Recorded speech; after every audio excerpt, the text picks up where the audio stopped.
కాకినాడ జిల్లా పిఠాపురం పట్టణం డ్రైవర్స్ కాలనీలో శ్రీ రామాలయంలో శ్రీ అభయాంజనేయ స్వామివారి విగ్రహ ప్రతిష్ట మహోత్సవం వైభవంగా జరిగింది. ఆలయ కమిటీ సభ్యులు మార్నిడి రంగబాబు ఆధ్వర్యంలో జరిగిన ఈ కార్యక్రమానికి నియోజకవర్గంలోని ప్రముఖ రాజకీయ నేతలందరూ హాజరయ్యారు. జనసేన ఇన్ఛార్జ్ చిక్కాల వరలక్ష్మి, మాజీ ఎమ్మెల్యే ఎస్పీఎస్ఎన్ వర్మ, మాజీ ఎంపీ వంగ గీత, ఓదూరి కిషోర్ తదితరులు స్వామివారిని దర్శించుకుని ప్రత్యేక పూజలు చేశారు. దేవు సత్యబాబు కుటుంబ సభ్యుల సహకారంతో ఈ విగ్రహం ఏర్పాటు జరగడం అభినందనీయమన్నారు.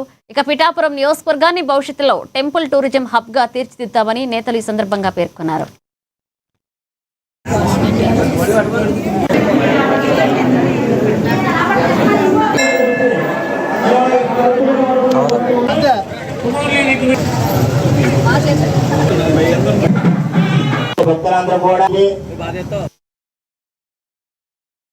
మన పిఠాపురం ఎమ్మెల్యే గారైన శ్రీ పవన్ కళ్యాణ్ గారు ప్రాతినిధ్యం వహిస్తున్న ఈ పిఠాపురంలో డ్రైవర్స్ కాలనీ 2వ వార్డుది. ఇక్కడ 2 సంవత్సరం సీతారామ స్వామి వారి గుడి ప్రారంభోత్సవం జరిగింది, విగ్రహ ప్రతిష్ఠ జరిగింది.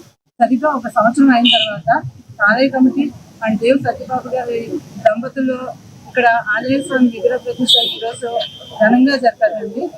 ఈ విగ్రహ ప్రతిష్ఠ జరిగిన తర్వాత ఆలయానికి కొత్త సోపు వచ్చింది. మనకి ప్రతి సంవత్సరం కూడా శ్రీరామనవమి ఉత్సవాలు కానివ్వండి, లేదా సాయిబాబా నవరాత్రులు కానివ్వండి, గణేష్ చవితి వినాయక చవితి ఉత్సవాలు కానివ్వండి, ఈ ఆలయ కమిటీ వాళ్ళు చాలా ఘనంగా నిర్వహిస్తున్నారండి. ఇక్కడ ఈ భారీ విగ్రహం ఆంజనేయ స్వామి విగ్రహాన్ని స్థాపించి మనకి ఈ రోజు భారీ అన్నదానాన్ని కూడా ఈ దేవు సత్యబాబు దంపతులు ప్లస్ ఈ ఆలయ కమిటీ మార్నిడి రంగబాబు గారి ఆధ్వర్యంలో చాలా ఘనంగా నిర్వహిస్తున్నారండి. భక్తులందరూ కూడా ఇక్కడికి వచ్చి స్వామివారిని దర్శించి వాళ్ళందరూ కూడా సుఖశాంతులని పొందాలని, ఈ అన్నదాన కార్యక్రమాన్ని విజయవంతం చేయాలని చెప్పేసి పట్టణ ఇన్ఛార్జి జనసేన పార్టీ తరఫున నేను డాక్టర్ సిహెచ్ వరలక్ష్మి అందరికీ కూడా విజ్ఞప్తి చేస్తున్నాను. మనకి ఆధ్యాత్మికంగా టెంపుల్